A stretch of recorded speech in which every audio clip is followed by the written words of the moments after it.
কিছুদিন আসে চুপচাপ, কোনো ঘোষণা ছাড়াই, কোনো নাটকীয়তা ছাড়াই, শুধু একটা সকাল যেটা আর সব সকালের চেয়ে একটু আলাদা। সেরকমই একটা দিন ছিল ৭ই নভেম্বর ২০২৫, যেদিন গুসকরার নবমিতা ভবনে আগমন ঘটে এক ছোট্ট পরীর। আর আজ সেই ছোট্ট পরীর জীবনেরই বিশেষ একটা দিন।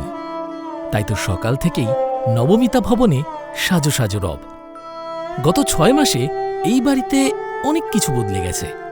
ঘুমের রুটিন বদলেছে, বাচ্চার জিনিসপত্রে ঘর অগোছালো হয়েছে, কিন্তু একটা জিনিস প্রতিনিয়ত বেড়েছে, আর তা হল হাসির পরিমাণ।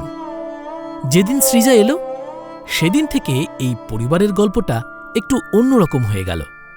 মা সংযুক্তা যেমন হাসপাতালে রোগীদের সামলেও সৃজাকে নিয়ে ব্যস্ত হয়ে উঠেছে, ঠিক সেরকমই বাবা শুভজিৎ কলেজে কাজে গেলেও ছোট্ট সৃজাকে চোখে হারায়।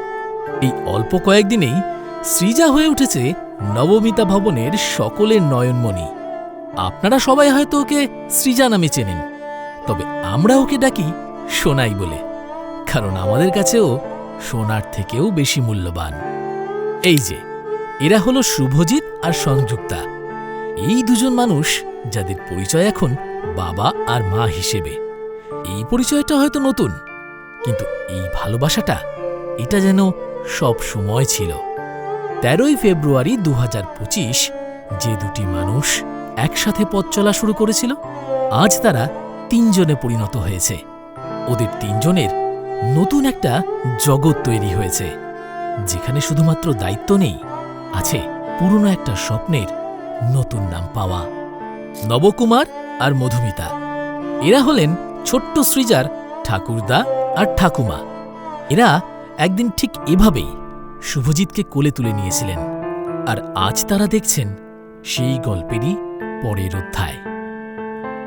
নাতনির হাতের মুঠোয় বড়দের চোখে জল আসে কেন, এটা হয়তো ব্যাখ্যা করা যায় না, শুধু অনুভব করা যায়।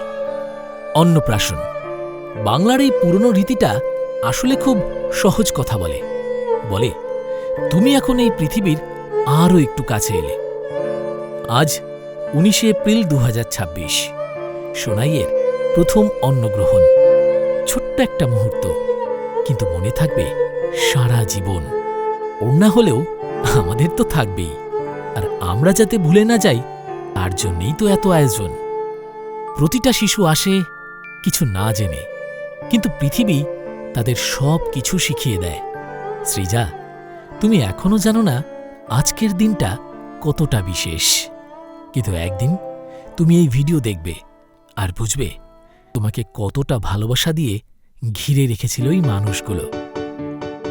আমার স্বপ্নে দেখা রাজকন্যা থাকে ৭ সাগর আর ১৩ নদী পারে। আমার স্বপ্নে দেখা রাজকন্যা থাকে ৭ সাগর আর ১৩ নদী পারে। ময়ূর পঙ্খী ভিড়িয়ে দিয়ে সেথা দেখে এলেন তারে ৭ সাগরের পারে। আমার স্বপ্নে দেখা ভালো থেকো সোনাই, অনেক বড় হও।